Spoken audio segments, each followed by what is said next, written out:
higher-level plenary session on unlocking catalytic financing and blended finance solution to scale Africa's next generation of special economic zones.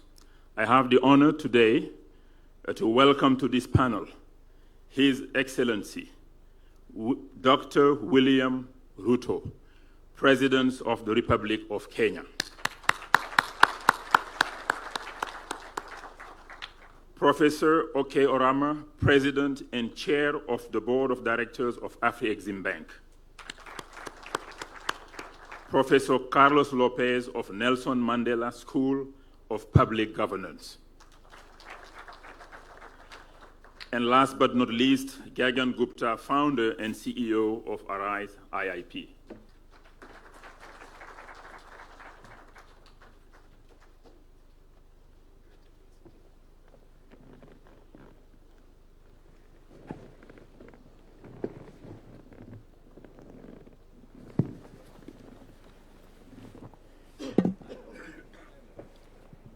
At this roundtable, we will explore how Africa can unlock catalytic financing and blended finance solutions to transform Africa's special economic zones and make them engines of industrialization, of value addition, and more importantly, of job creation, like in the better agenda of President Ruto.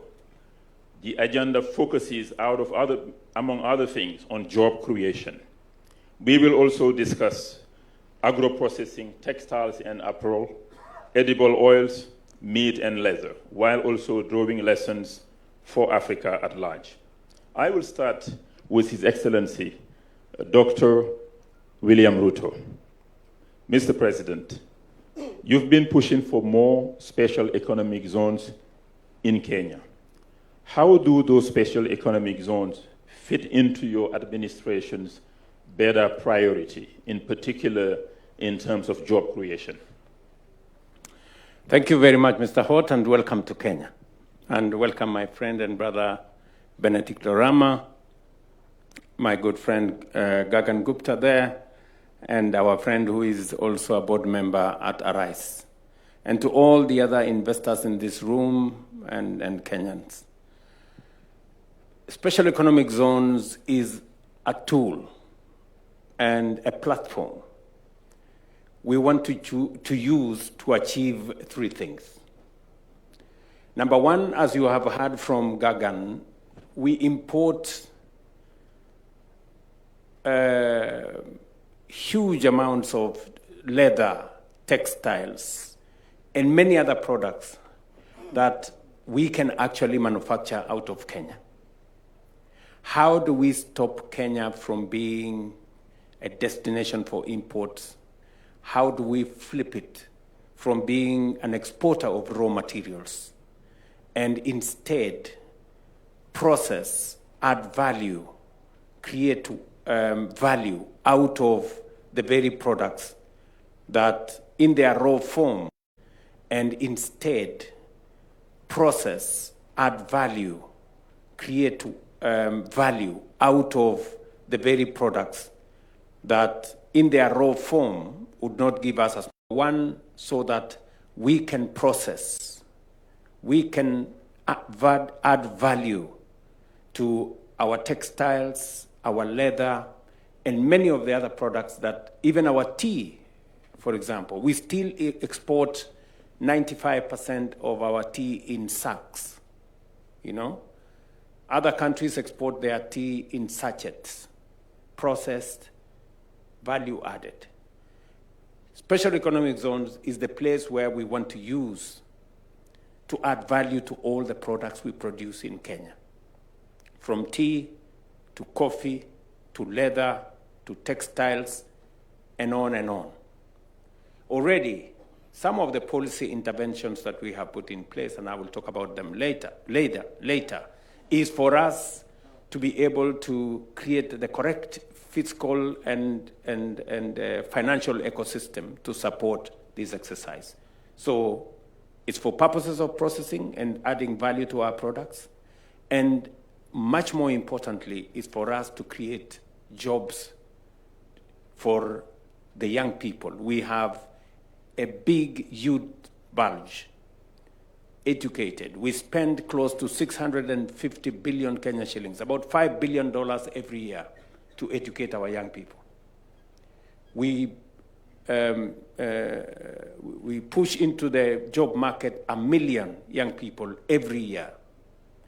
And as we train them, as we spend money in teaching, training, and educating our young people, we must equally think about the pipeline. When they come out of school, out of college, out of university, what do they do? So special economic zones speaks to the answer of creating jobs, creating value, and making sure that we become an export of finished products and not raw materials. So it is, special economic zones is at the heart of the bottom-up economic transformation agenda, where we are looking at the millions of young people who do not have jobs at the bottom of the pyramid, the many farmers who get stranded with their cotton, with their tea, with their coffee, where they have to sell with prices that do not add value to what they are doing. That is our overall agenda. Wonderful. Thank you very much, Mr. President. We heard you loud and clear. The government has the vision, made the public investments, both educating people, and the government wants to add more value and create jobs. Now, let me ask you to President Orama the following question. You heard, Mr. President, and the government is committed, is doing investment. What Afri-Exim Bank can do, not only for Kenya, but also for the industries that will be positioning themselves into these special economic zones. We know that Afri-Exim has been at the far front of Africa's industrialization and trade. In particular, personally, over the last 10 years, you've moved mountains and disbursed tens of billions of dollars to support the continent.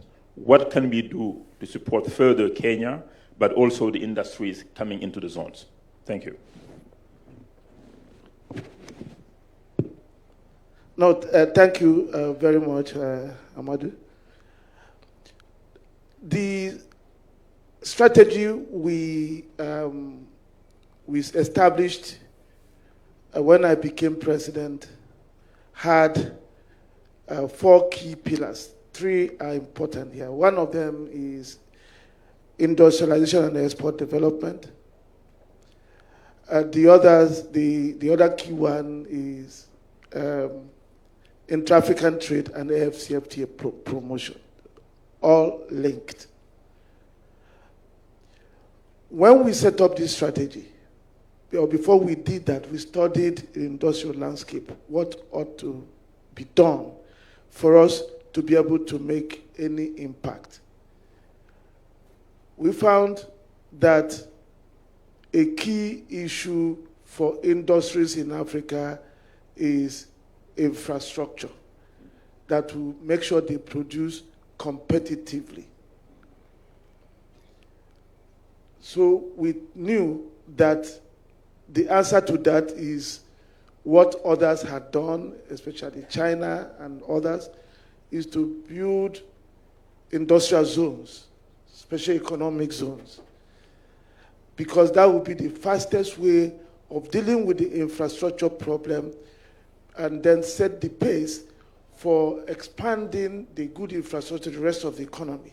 If you wanted to wait for the investments that will go through the economy so that everywhere is good for industrialization, you wait for too long, because Africa required at that time, about $110 billion every year for the 10 years to be able to build the infrastructure it needed. Africa did not have that money. So we knew the industrial parks would be the way to go. But we also knew that to attract anybody to the industrial parks, we needed to have a comprehensive solution. It's not just building the infrastructure, but also making sure that you provide all the facilities and assistance that will make somebody coming there to focus on producing. Because what we normally see on the continent is that people come there, they have so many other things to contend with, which are not related to their main core business. But we also recognize that to do industrial parks, after doing the survey, we needed somebody who knew how to do those things. Luckily, since 2010, we had been working with Arise, providing loans, and we saw what they had done successfully in Gabon, and also starting then to do in Benin. So we decided that the best thing was to do a partnership. But beyond that partnership, we had to provide other solutions. And those other solutions meant we had to make sure that anybody coming to those industrial parks had to have the money to complement the equity they provide. We had to also be able to have an equity fund that is not scared of Africa, that would go along with them, because we know that if you're telling somebody from China, from Kazakhstan to go to Africa to invest money, we have to first put our leg in the water. And that's what our fund was intended to do, to show them that we will not bring you where we will not go to. We also knew that trade finance was critical. That's our bread and butter. So we had to make it available, but make it in a specialized way. We then also knew that payment services, insurance services, and all those things were necessary, including a very important thing we always neglect, testing and inspection centers. And I forgot to mention it, Mr. President, we are going to build a testing and inspection center here to enable goods produced here to be tested and not to be sent to other continents where they are tested, so that producers spend 2 weeks waiting for results before they can export. We'll put an end to that. We're already doing that in other parts of Africa. So we need all of this, so that's this comprehensive solution we provide. And as I had discussed with the President, our President Back Office will come here to support these activities.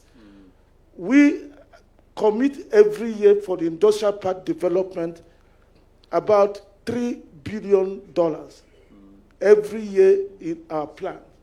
So, and then the other things, we do them in line with the specific objectives for the year. Thank you very much. Thank you very much, Professor Orama, for this insight. We'll come back to the other instruments that Afri-Exim can provide, in particular in gathering financing from other actors. I'll move to Professor Carlos Lopez, who also does not need any introduction. Professor Lopez, you've seen many successful industrial parks around the world, whether it's in Asia, Latin America, but you've seen also the failures. What do you think we should do to make sure that our industrial parks generate jobs and really enable us to create value? Thank you. Thank you, Amadou. I have known Gagan since the time he was thinking about how to accelerate industrialization. And I was then leading the Economic Commission for Africa and putting a lot of effort on the conceptual reasons why Africa needed to accelerate industrialization. So let me use that question to talk about the why, the what, and the how. The why is because Africa has 35 countries in the category of highly commodity exporters dependency.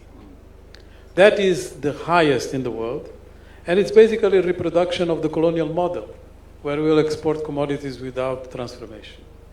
So that reality hits us because after 6 decades of development efforts, it's very difficult to justify that we are still there. And one of the reasons is because our macroeconomic system, our policy environment is geared towards meeting external obligations, not real transformation. So we are always trying to find money to pay sovereign debt and so on, In fact, our debt to GDP ratio in general in Africa is about 60%, half of OECD countries. But the reason it's so difficult is because sources of revenue are extremely limited. To start with, we don't control the prices of our commodities. So therefore, our number one economic value is already hampered by the way the system works. So the only way we can get out of it is to industrialize. So that's the what. But the what needs a bit of definition. Precisely because of the experiments of the past, we are the latecomers. So we are the last ones to come to the party. And we have to learn not to be a landing strip, but a launching pad. And this is a very different prospect. If you are a landing strip, which is just going to incrementally do what you have learned from others. No. The moment requires a completely different take, requires a different way of doing industrialization. When you are a latecomer, you have a lot of problems. Your regulatory system is much more complex. Your access to capital more limited. The intellectual property regimes are not going to be favorable. You can go on with the list.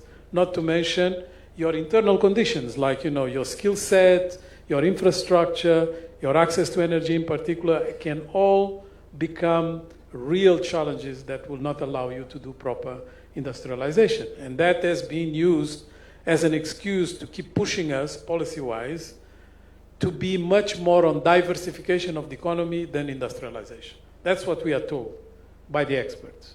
So what is diversification? It can be, you diversify from cocoa to coffee or from tea to coffee.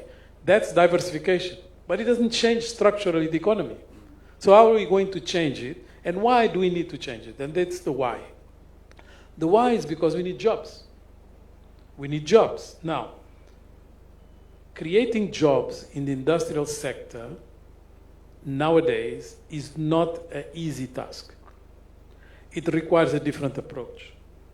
The first thing we have to learn from the mistakes of the past is that we need an ecosystem.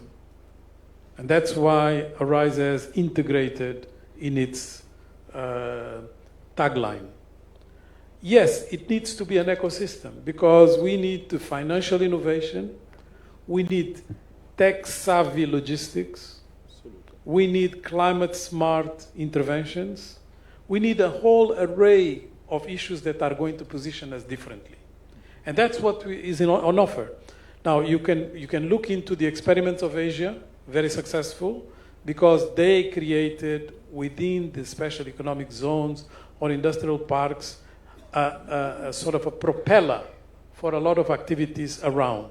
Where you can look into Latin America, where most of the experiments were about just, incrementalism, not integrating with the value chain around the country, and therefore becoming a bit what in Mexico they call the maquiladoras, which is basically, you put the last touch, but you don't transform structurally.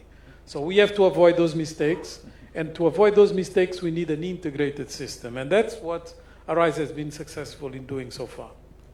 Thank you very much, Professor Lopez. We heard about the mistakes that we need to avoid. Arise has been able to do that over the last 14 years. Gagan, you've been very successful in Central Africa and West Africa.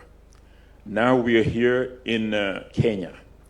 How can we sort of scale today's project, replicate it in Kenya, but also across Africa? What kind of gaps do you see that governments and DFIs can step in to fill? Thank you. Thanks, Amadou. I think I'll first start by saying the industrialization does not pass through just by people sitting here. The industrialization actually passes through all of you sitting here. And what I mean is, I think every time you buy some product, be it your ordinary toothpaste, be it your shoe, be it your clothes, be it anything you use, please ask yourself, are you buying something made in Africa or not? Because that is where the industrialization will start. So I think the first mentality that I want to really push through is that every day we should ask ourselves, are we buying made in Africa or not?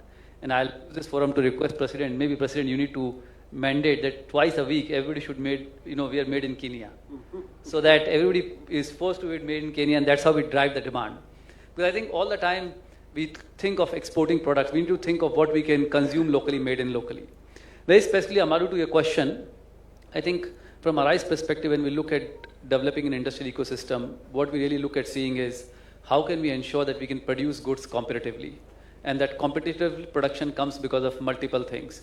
Availability of raw materials, so we ensure what the country has, which we can transform. Secondly, building all the infrastructure that makes it competitive. So ensuring the power is at right price, ensuring the utilities like effluent treatment is the right price. Thirdly, ensuring that we have trained manpower which is productive. So putting the vocational training center, so we have trained people, so when industries hire them, the productivity is right. And once you do all this, along with the strong marketing, you get a competitive ecosystem. And at the same time, we focus where the product is going to go. So for example, if we are, as we're talking about, we focus on textile in this industrial zone, because we know Kenya is a $2.2 billion import market. So you clearly have a market here. So when you start producing, it easily becomes, viable. Similarly, if you think of the Boda Boda industry, 1.2 plus million Boda Bodas officially. I mean, all of them are imported today. And to put in perspective, 1.2 million Boda Bodas represent roughly about $2.4 billion of, product. Why we need to import that? If you think of fuel, and one of the investors are here, we import the fuel, but we have all the manpower we have. We can produce cassava or we can produce other feedstock, convert into bioethanol. And what the state needs to do, it has a 10% bioethanol policy or a biofuel policy. So suddenly you have decreased your FX bill, you have produced something which is locally given jobs. So Amadou, to summarize, we really think of industry, what is required for it to be competitive, bring all those elements along with the policy and the government framework, along with the financing to make it work. Thank you very much, Gagan. Again, congratulations for this brilliant success. Mr. President, I'll come back to you on a particular question related to the stability of the investment environment, not only in Kenya, but it's applicable to many parts of the world as well. When you're investing in this SEZ, you have particular policies, you commit capital. What sort of guarantees or commitments, Mr. President, you can give to investors that the policies will not change with every finance bill? We know our countries are under pressure to generate revenue. Some countries will change the policy to generate more revenue from the companies investing. What can you do, Mr. President, to give us more comfort to come to Kenya and stay for a long time? Thank you very much. I think before I answer your question, it's good for me to put in context where the special economic zone ecosystem is in our overall, scheme of things.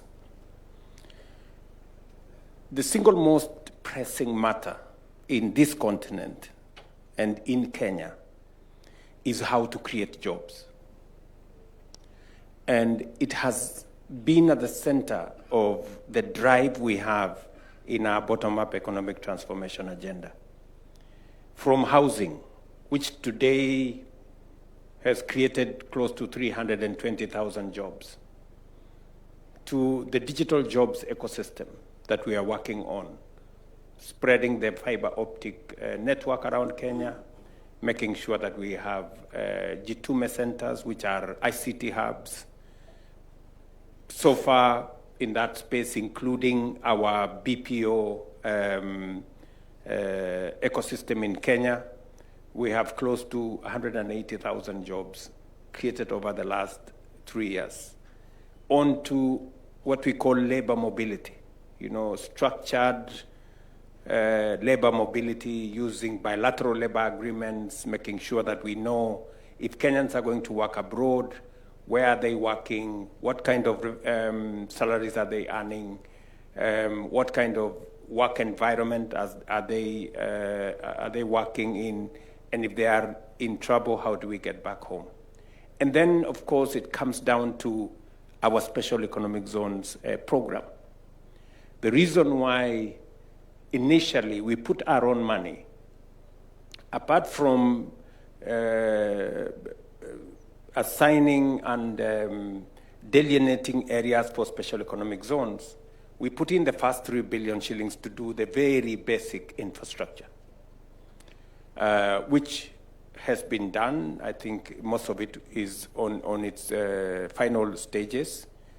Then, earlier in my term, I decided that the government of Kenya was going to increase its shareholding in AfriExim. And it was deliberate because we needed an institution with a financial muscle that we can leverage on to be able to invest in this space. And I must congratulate AfriExim Bank with their partners, Arise, that they have come through for Kenya. We invested $50 million. They gave us a $3 billion facility to be able to run our program. That's a great investment.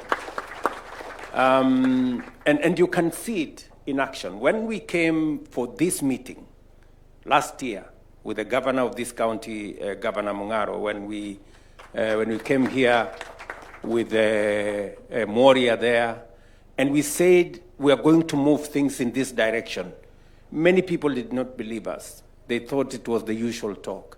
Today, we have come here, already Arise, have put machines on the ground. We've launched the first phase. You've had Orama announce here that they have already made available $500 million, which is 65 billion shillings, to put the infrastructure here in Vipingo Special Economic Zone, infrastructure in Dongo Kundu, and infrastructure in Naivasha. All that space is going to create new opportunities. It's going to create new opportunities for jobs, for adding value to our products, and for making Kenya a net exporter of finished products. And we begin to reduce our imports. And that is the trajectory we are looking at. You have asked me a specific question. What is it that we are doing as government to make sure that we are predictable? That it is not going to be a game of guesswork by the investors who are here.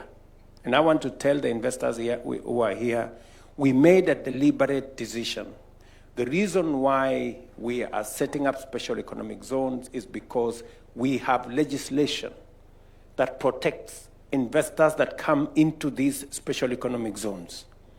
We have made a determination that we will have a 5-year cycle of policy so that at the very least, you know that as you invest in this space, you have 5 years before there is any discussion on change of any policy in this ecosystem. And number two, we have also made policy decisions, including reducing some of the taxes of some of the materials that will be required for manufacturing. For example, we have removed duties on imports of paper that will be used for manufacturing of tea products, coffee products, export products. We are looking at other interventions, and we are discussing with industry. We have a robust conversation with industry. How is it that we are going to make it easier for companies, for industrialists to invest in the special economic zone, even as we work on setting it up? We have also looked at how are we going to have energy security. We are having a conversation as Kenyans that the 2,300 megawatts is not anything we can even tell anybody. We are having a robust conversation now how we are going to have 10,000 megawatts at the very least, so that our investors in our special economic zones and in other parts of our economy know that there is energy security and predictability. We are looking at deploying infrastructure. As Arise is putting up infrastructure in Vipingo Special Economic Zone, the government of Kenya is dualing the road from Mombasa, coming this way. As you can see, there is already a lot of work in that direction so that we can provide easier mobility in that space. We're looking at how to extend the railway to Uganda. We're looking at how to do more roads, provide more in terms of water, make sure that other utilities are readily available. We are also reorganizing Kenya Power to make sure that it becomes much more efficient. We've brought in private sector into that space. And we are now having a conversation as Kenyans how, as industrialists come into Kenya, we can de-risk some of their investments. Like, for example, Gagan is asking us that as he puts this huge facility here that is going to employ 30,000 Kenyans, he wants Kenyan investors, Kenyan private sector people, Kenya government to be part of that investment. And I have undertaken to him that the government of Kenya, with our agencies, and we are going to encourage some of our companies, some of our pensions with patient money to be able to invest so that together Gagan and all the other industrialists who are coming here will know that we are not telling them to go where we don't want to go ourselves. We want to make sure that, as Orama said, they are helping us as a continent to inform the rest of the world that AfriExim is willing to put in their money. So those industrialists coming from outside Africa should invest. We are saying here in Kenya, we are putting our own money into the industrial opportunities we have so that even as others put in their money, they can see our skin in the game. And therefore, then they can have the confidence that the government of Kenya and the people of Kenya and the private sector in Kenya is also part of this program. So, to answer your question directly, is that we have a predictable policy space backed by the law.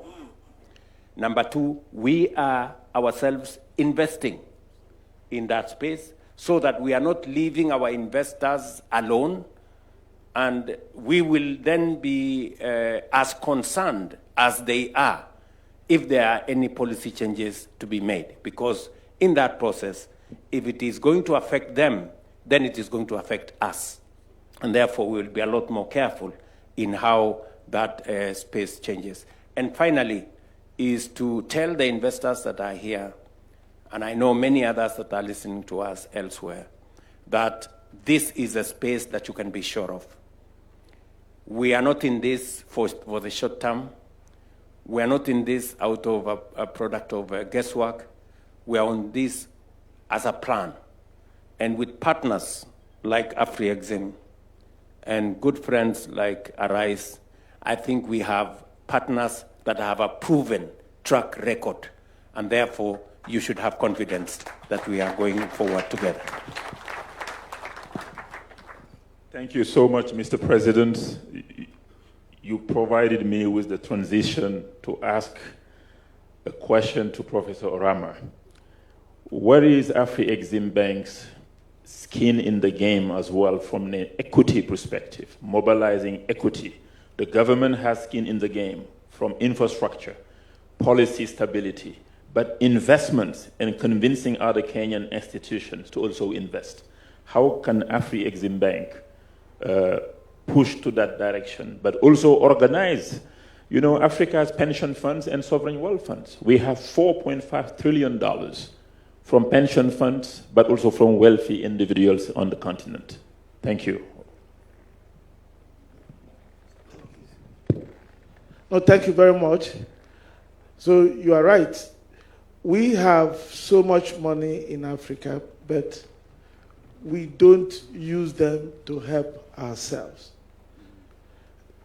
If you look at the reserves, on the average, $300 to $500 billion in reserves. Where are they? They are all outside. in the banks that when you now go to borrow from them, they say you have high country risk. So they cannot lend that your money back to you. The same thing with pension funds, we have rules that restrict how we use the money. So unlike other parts of the world, where pension funds are sources of patient capital, ours do not serve us as such. So what we've done in our Flexing Bank is to create the Fund for Export Development in Africa, FEDA, which is the vehicle we've used to invest in Arise Integrated Industrial Platform. And I must thank His Excellency, President Ruto, and his government for Kenya's membership of that fund, because that then enabled us to be able to do some of these things, because it then made it possible for that fund to invest in these parks that we are talking about. But beyond that, we have under the FEDA platform and FEDA investment management. The work of that FEDA investment management is to work with FEDA Capital and other FEDA platform to create funds. And one of the things we are about to launch is an industrialization fund. That industrialization fund will support investors that are in these industrial parks. We will be available and able to work with His Excellency President Ruto for the investments that Kenyans want to make in the textile plant and other companies, so that we put that under a fund, a fund arrangement where Afreximbank will also put its own money through FEDA. That way, we're able to raise significant amount of money to bring here. And also, something we have done to make the projects successful is what we are doing to bring access to market to those who are investing. People produce to sell. They don't produce to consume what they produce. And there is a fantastic opportunity through the Africa Continental Free Trade Agreement. So what we're saying is that when somebody invests here, the whole African market becomes their market. But I do not expect them to understand the market. So we do not think so that they will understand it immediately. So that is why we have also launched a trading company called the Africa Trade and Distribution Company. That trading company is owned by Afreximbank, the AFCFTA Secretariat, Arise, and Equitane. And what it does is helping to trade some of the products produced in the industrial parks. So when you produce here, your goods can go to Nigeria, go to Senegal, go to Egypt, because that trading company is able to take them. Thank you. Thank you very much. Thank you very much, Professor Orama. You talked about the AFCFTA. I'll use the opportunity to ask to Professor Lopez the question about Kenya's positioning to be the gateway for the AFCFTA. What's your opinion on that? Thank you. Thank you. As someone that has been involved in the technical work for the establishment of the CFTA, and now a member of its advisory council, which, by the way, is meeting today in Cairo, but I gave preference to be with you, Mr. President. There are 5 dimensions of regional integration, and if we just look into trade without the other 4, it's not going to work. So we give a lot of importance to the trade dimension, which is absolutely correct, but without the other 4, it's not going to work. The other 4 are, we need macroeconomic integration, not to the extreme of having one single policy, but you need policy convergence. If you don't have policy convergence, you are going to have problems of foreign exchange, you are going to have problems of interoperability of the banks and all that. Some of the issues that, by the way, Afreximbank has tried to address, like the Pan-African payment system. The second that is also important is the productive integration, which is how you go cross-border to make sure that there is value chains that are going to operate in the real market, continental market. So for that, Kenya needs to be one of the propellers of this cross-border integration. And it's doing it in different ways already. So it can really boost its role in the CFTA precisely because it's already in that trajectory. And you can see it in different ways, on the digital, on the logistics, and different ways. Then you need a third element that is quite important as well, which is infrastructure integration. It's mostly logistics. Without the logistics, it's going to be very hard. And here, Arise has understood that for the success of this very large number of industrial parks, 13 countries, logistics becomes central. And without these logistics, we are not going far. And then the fourth one, and here really we have to salute Kenya again, is the free circulation of people. Because if you don't circulate within the continent, it's going to be very hard to do business. So by taking the decision, very courageous decision, to drop the visa requirements for Africans, we have one more element that Kenya is leading. So if you take the 5, in each one of them, Kenya has already put seeds, but it needs to use it much more. And that brings me to my second and last point. You know, for us to be successful in structural transformation, we need 3 ingredients. The first ingredient is ambition. Ambition is defined by making sure that you understand the megatrends, and there are 3 that are particularly important: demographics, the president said it, climate, and technology. If you don't understand them, you will not realize that things are moving extremely fast.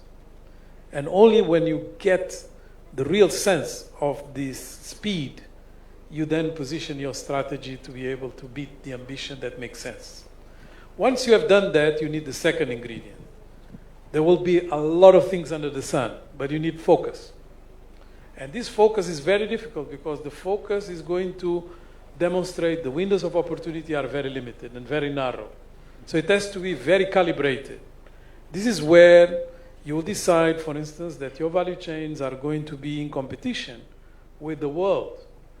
And therefore, what is it that you are going to put that is differentiating to create the value that you are after?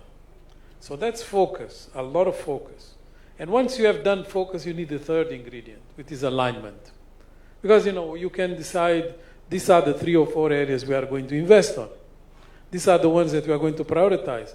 But then it's a complete disarray between Ministry X, Ministry Y, different agencies, each one going its own way, bureaucracy, red tape. Things are not going to move. The only way it works is by making sure that coordination is not just a word that we use lightly, but rather coordination is about every single part of the government and key actors of the private sector are going to be elevating that focus into national priority. Thank you very much, Professor Lopez. I will ask one last question to Gagan before handing over to Mr. President for his closing presidential reflections so that we can end the panel. Gagan, we heard that special economic zones can help Kenya be the gateway to the AFC FTA. But that's good. But what we want also is for special economic zones to be the gateway for the local community, for farmers, for small enterprises, micro enterprises, you know, to be their gateway for prosperity as well. What lessons can we learn from your experience in these 13 countries around Africa where Arise is already? What can we do to make sure that SEZ enable what we call economic growth, but also job creation? I think, Madhu, very important question. My belief is industrialization cannot happen just by foreign investors. Because when a foreign investor invests, when he makes money, he wants to take his money back and build a nice house in his home country. But if a Kenyan invests and he makes money, he will do more industry. So one key focus for us in any country that we go, including Kenya, is how do we bring more and more Kenyan investors to be in the industrial zone. And as President was talking, for example, in textile, we are saying how can we partner with Kenyan investors. So what we do is we run very specific programs to attract local investors to come and invest in the industrial zone. And that program can include co-investment with them by us. So imagine an investor has a good project, we evaluate it and we find it's good, we are happy to invest alongside with him. Then we also work with our partner banks, like President Orama said, with AfriExim, with AFC and others, to help them finance it, so that we are able to make sure that the local investors are getting equal opportunity. The second part that we clearly see is how do we integrate other industries. So for example, when you see textile industry coming up, you will need somebody to do button manufacturing, you will need somebody to do thread manufacturing, you will need somebody to do other ancillary manufacturing, like packaging material. So here is where we'll attract all the SME sectors to come and establish and provide them long-term offtakes so that they can also establish alongside. I think the third part which is important is you have to ingrain very small practices day to day. I'll give you a simple example. You know, if you go to our Benin industrial zone, we have about 25,000 people that come to work. One choice was we put up a large cafeteria for everybody to come and eat. Instead of doing that, we created a lot of stores for all the mothers to open small cafeterias. So we have over 200 small, mamas who have opened stores and can sell their food products. So our design of the industrial zone is from day one to ensure that we integrate SMEs. Lastly, we'll actually work with the Kenyan government, with the AfriExim Bank, to see if we can create a small diaspora fund. The idea being that diaspora can put in their money and all the opportunities that come in the industrial zone, they have a choice to invest in those companies. This way we ensure that the SMEs progress and it's a impact round across and not just few companies. Thanks, Amal.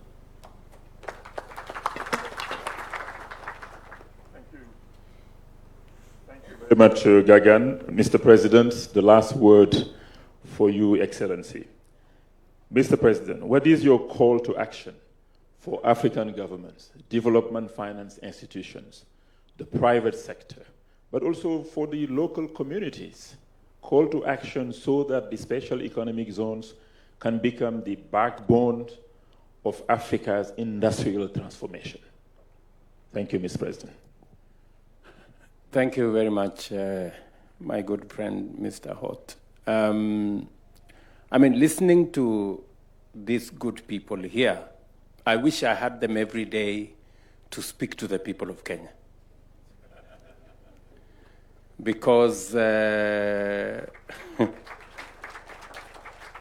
what they're saying is music to my ears. It's what I keep, saying. Look at what Professor Orama has said about how do we mobilize domestic resources. Why is AfriExim Bank, a local bank? Local in the sense that it is African. It understands us better. They ask us less questions because they understand us. He's just said, we get our own money, we put it in some institutions out there. When you want to borrow that money from them, they tell you you are a risky borrower. This is your money. It is okay for them to keep it, but it's not okay for them to lend it to you. That tells you we must have some local solutions. And it is, Professor, what I have been pushing in our country. We've had not a very good culture of savings. Our National Social Security Fund is among the smallest in our region. Now we have changed that. We are growing our pool of patient money, our pool of savings, our pool of money in our pension funds.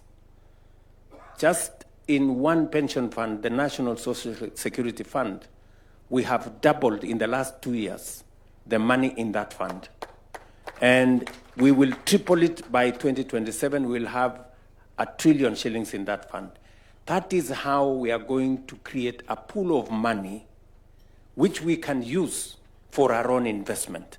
Because I am told by economists, because I'm a scientist myself, that investment is a function of savings. If you have not saved nothing, you have nothing to invest.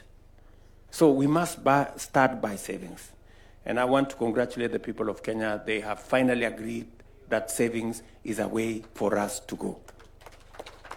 And it was what Professor Orama here was telling us, that we must build our own capacity to invest. And our own capacity to invest is built around how much savings we can put together.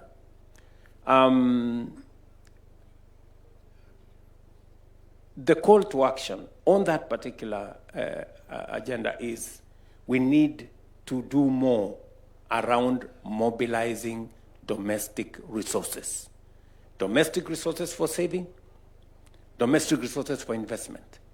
Look at what we have done with our housing program. We have mobilized resources, local resources. We didn't borrow from nobody. We have mobilized local resources. We are building 170,000 housing units, 400 markets, another 72,000 hostel units in Kenya. All, we have signed contracts of 600 billion, or let me put it, $4 billion of Kenyan money, which we have mobilized locally. So even as we look for solutions from elsewhere, we must know that there are solutions that are near us here. And I can say that about what we are doing in, we've mobilized about 300 billion shillings to deploy our health. Again, local money, local solutions. We've rolled that out. And as I listened to my good professor here, Lopez, he said three things: ambition, focus, alignment. You know, our ambition has been very small. You know, when you tell Kenyans we are going to build 200,000 houses, they say it is a lie. You know, when we came here last year and said we are going to put together a team that is going to unlock special economic zone in our region.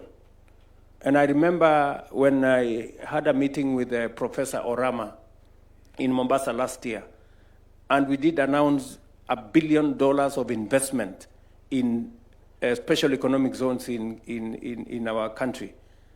$1 billion looks so much money. People are saying, no, this must not be true, because our ambition is small. So we are used to mediocrity. We are used to smallness. We must stop this smallness of mind and begin to think big and to think seriously. Look, today here, less than a year later, we have broken ground for an investment here, as has been said by these good people, beginning here, going to Dongo Kundu. Dongo Kundu will be there in a month and a half, and by February next year, we will be breaking ground in Naivasha. So, ambition, this is what this good Lopez is telling us. Let us raise our ambition. Let us stop thinking small. Let us stop thinking, oh, this is not possible, and this is not possible. We've had this for a long time. These are the usual stories. It is not the usual stories. And let's keep focus. You know, why are we, for example, why are we focused on textiles? Because we have identified some value chains, about 8 value chains in Kenya. We have, under the bottom-up economic transformation agenda, we are focusing on 8 value chains. One of them is textiles. Textiles because we have a competitive advantage. We have a good human capital, and we can grow our own cotton. We've just handed over Rivertex. We signed the contract. We will shortly be handing over Rivertex to Arise. And they are bringing into that equation, you know, seedlings, working with farmers, so that we can grow our own cotton. So that even the factory we will be building here in Vipingo will use cotton from Kenya. That is the direction we want to take this. We are focusing on e-mobility. Why? Because therein lies value. We already have, just to mention one sector,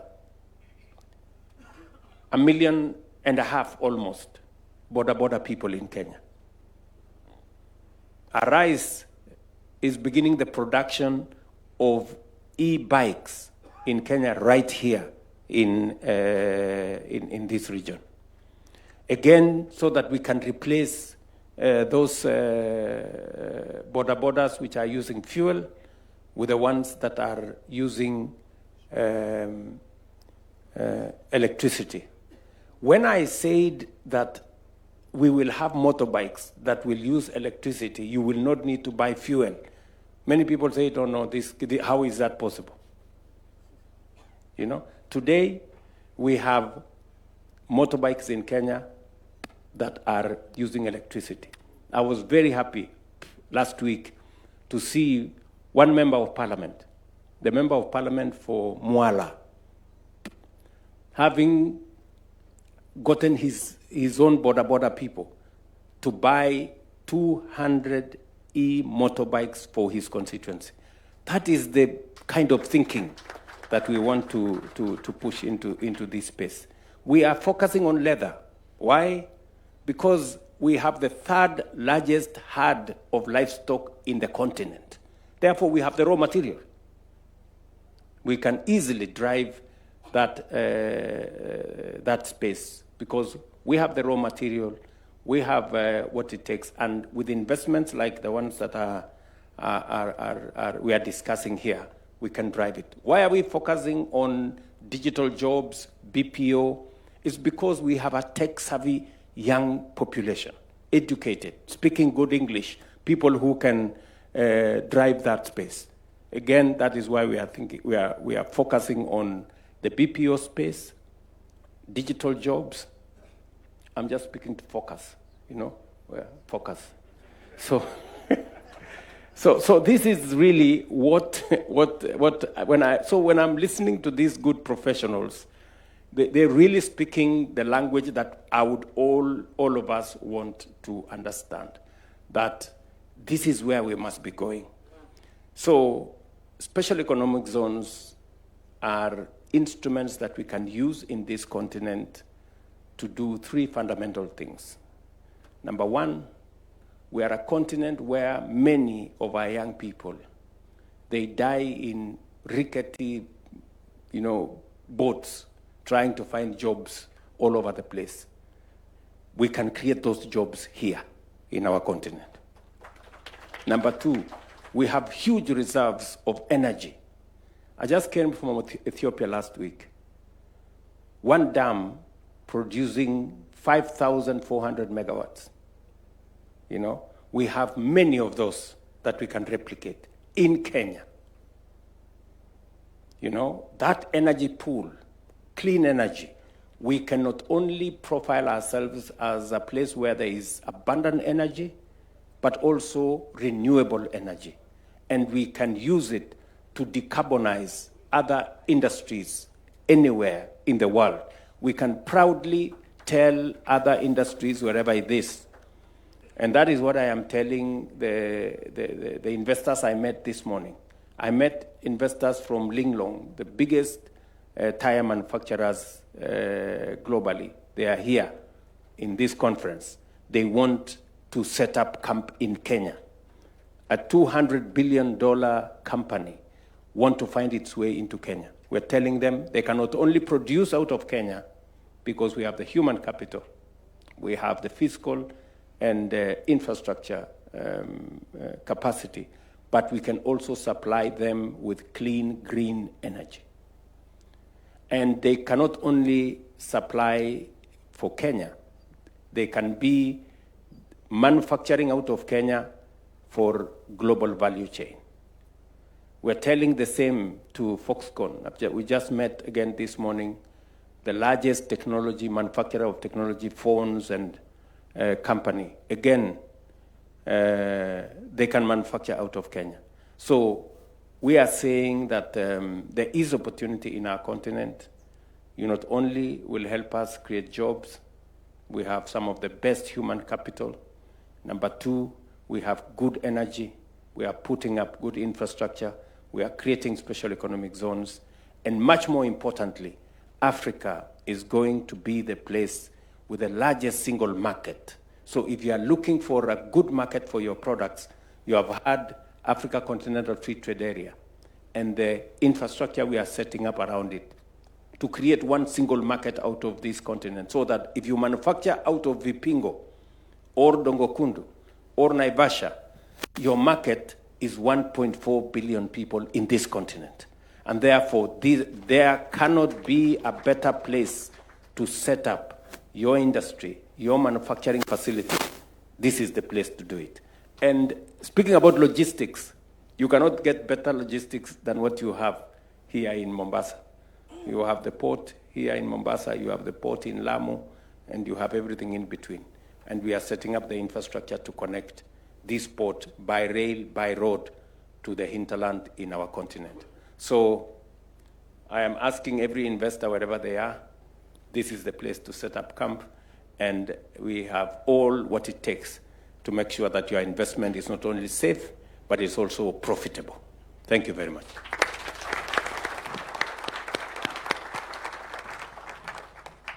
Thank you very much, Mr. President, dear panelists as well. Thank you for this brilliant panel, exciting panel. Please, let's put our hands together for a round of applause. Thank you. Thank you very much, Mr. President. Another round of applause for the panelists, and thank you for articulating those issues very, very clearly. And after such an engaging moment, let's take our seats kindly. Let's take our seats briefly. After such an engaging moment, there's not much to add, but allow me, Your Excellency, to invite the Governor, Kilifi, Honorable Mngaro, to just say thank you to all that have been in Kilifi this long, and also maybe to highlight areas in case you came with pounds, euros, and dollars, to ensure that you don't go back with them to your countries. Spend them here. Welcome, sir. After which you'll invite the Cabinet Secretary to invite His Excellency to officially pronounce the session closed. Welcome.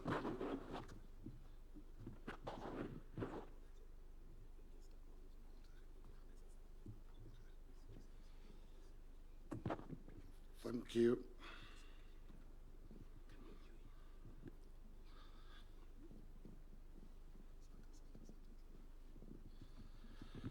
Thank you. Good afternoon, everybody. Your Excellency, the President of the Republic of Kenya and Commander-in-Chief of the Defense Forces, Cabinet Secretary present, Permanent Secretary present, honorable members of Parliament present, distinguished guests, development partners, captains of industry, ladies and gentlemen.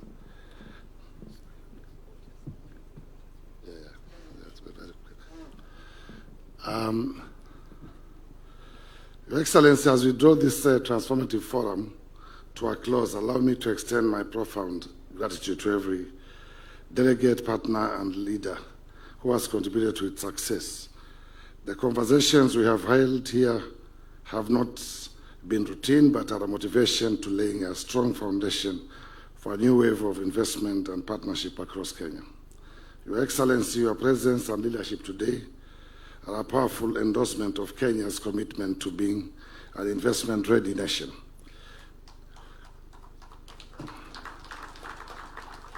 You have sent a clear, resounding message to investors, both local and international, that Kenya is open, Kenya is prepared, and Kenya is determined to transform opportunities into lasting impact.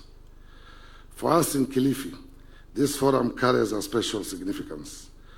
Not long ago, we convened our own International Investment Conference, and today, as we witness the launch of the Vipingo Special Economic Zone, we see the alignment between county ambition and national vision. Kilifi is proud to stand at the heart of this story, anchoring the coastal investment corridor and demonstrating what is possible when counties, the national government, the private sector, and development partners move in unison. But let us be clear, this is not the end. The true work begins once these doors close. The MOU signed, the commitments pledged, and the relationships forged here must be translated into tangible projects, sustainable jobs, and shared prosperity for our people. As counties, we are ready to work hand in hand with investors, and in Kilifi, we have built systems to ensure that partnerships are nurtured, fast-tracked, and supported from conception to completion. Distinguished guests, this forum has reaffirmed an essential truth that Kenya does not lack ambition, nor does it lack opportunities. What we need is precisely what we have witnessed here, mainly collaboration, clarity, and commitment. If we sustain this momentum, we will not only accelerate our nation's growth, but also redefine Africa's role in the global investment landscape. Your Excellency, ladies and gentlemen, as we close, let us carry forward the spirit of this forum. Let us live not just inspired, but committed to act, to invest, and to build. Together, we can make Kenya the continent's premier destination for investment, and Kilifi stands ready to play its part. Thank you very much. Your Excellency, let me take also this opportunity to, I know we are concerned of time, I want to ask the political leaders that will have an opportunity after here, as the day with the President for us is long, we'll speak somewhere else. But allow me, Your Excellency, for me to acknowledge all the leaders who are present. I'll start with my colleague from Mombasa, Governor Abdul Samad Nasir. We'll have an opportunity later, Governor. You know where we are going is where we belong most, all of us here. So we'll have an opportunity to speak there. Gertrude Mbeyu, the County Member of Parliament for Kilifi. The Honorable Katana Paul, the Member of Parliament for Kaloleni. The Honorable Amina Munyazi, the Member for Malindi. The Honorable Kenga Mupe, the MP for Rabai, the MP, the Honorable Owen Baya, who is also the Deputy Part Leader of the majority in the National Assembly, and the MP for Kilifi North. The Honorable Mishi Mboko, and all the members from Kilifi County. Can you just raise your hands, the team from Kilifi County. Asanteni sana and karibuni sana Kilifi. And before you leave, please, you take your time, spend some, like the person who invited me here earlier said, we have a lot to do. And maybe you'll get a new idea for a new investment. So just hang around for a few days and spend a bit of money and enjoy the Kilifi hospitality. Let me take this opportunity, Your Excellency, to now invite the Minister for Industrialization, the Honorable Lee Kinyanjui, to speak and invite you. Thank you very much.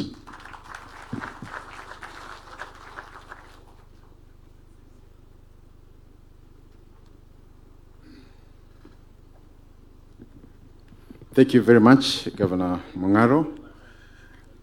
Your Excellency, President of the Republic of Kenya and Commander-in-Chief, President of the Afri-Exim Bank, all invited guests, my colleague, Cabinet Secretaries, and all leaders here present. Good afternoon.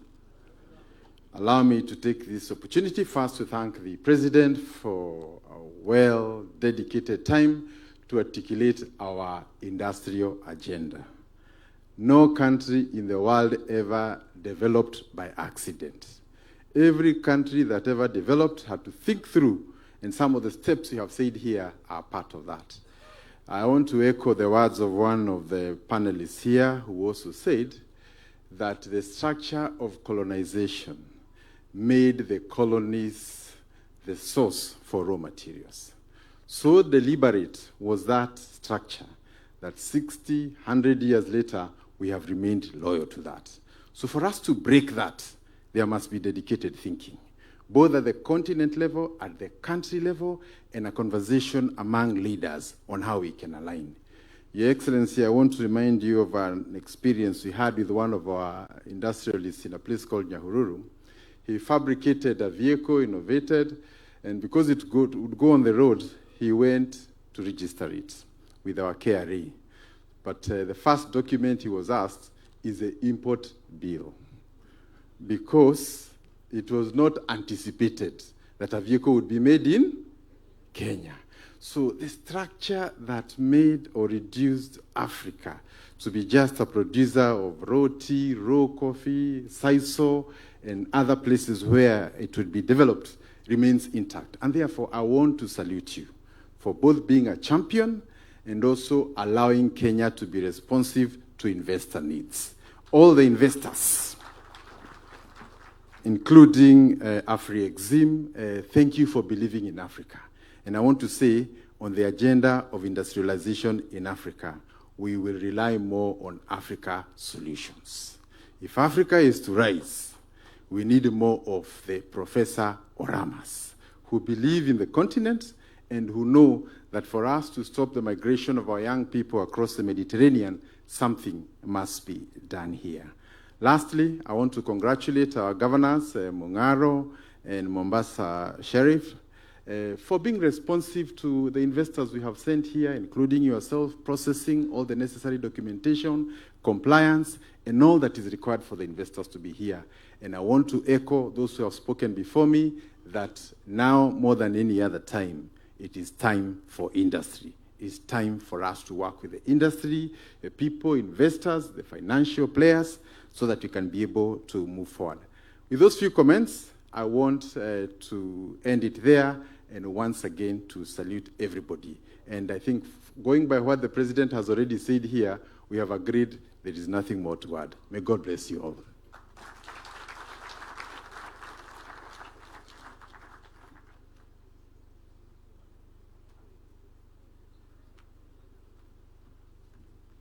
Another round of applause for CS. And with that, we will end with the national anthem. But before that, Your Excellency.